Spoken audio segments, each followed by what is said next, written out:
শিয়ালে চেনে কচু। কি বললা? আই তুমি কি বললা?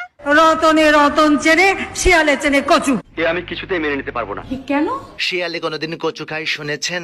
না। আসলে কথাটি হবে রতনে রতন চেনে শুয়োরে চেনে কচু। খালেদা জিয়া কি করেছিল? জানি না। আপনি বলুন কি করেছিল?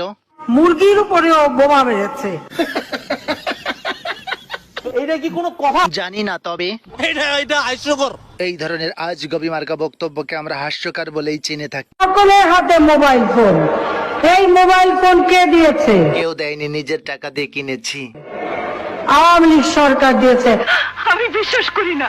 কয়েকদিন পর তো বলবেন ঘরে ঘরে ছেলে মেয়েও আওয়ামী লীগ সরকার দিয়েছে। শেখ হাসিনার কিছু ভাইরাল বক্তব্য নিয়ে সাজানো হয়েছে আমাদের আজকের এপিসোড। সো দেখতে থাকুন এবং এনজয় করুন। যারা এখন এই বিদ্যুৎ কেন্দ্র নিয়ে কথা বলবে, আমার মনে হয় তাদের বাড়ি বিদ্যুৎগুলি বন্ধ করে দেওয়া উচিত।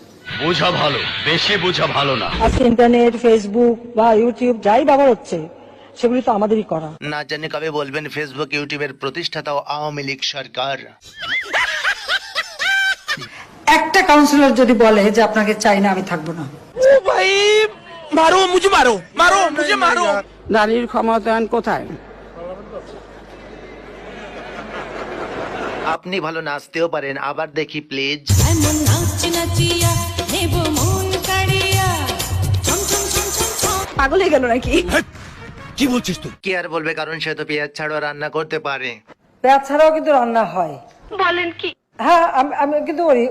আমি করি তো। তোর মাথা নষ্ট। বিএনপি জাতীয় পার্টি এরা যখন ক্ষমতায় ছিল, বিদেশ থেকে যখন জিনিস কিনতো, তখন কি করতো? তখন ওই 10 টাকার জিনিস 20 টাকা দিয়ে কিনে বাকি 10 টাকা পকেটে ঢুকাতো। এটা হলো আই ওয়াশ, মানে যাকে বলে পাবলিকের চোখে ধুলো দেওয়া। শুনেছে আপনার ছেলের বউ নাকি ইয়াহুদি। আমার ছেলে বউ ইহুদি না, হ্যাঁ সে খ্রিস্টান। খ্রিস্টান আমাদের আহলে কিতাব। এটা কি বক্তৃতা দিচ্ছেন নাকি ওয়াজ করছেন?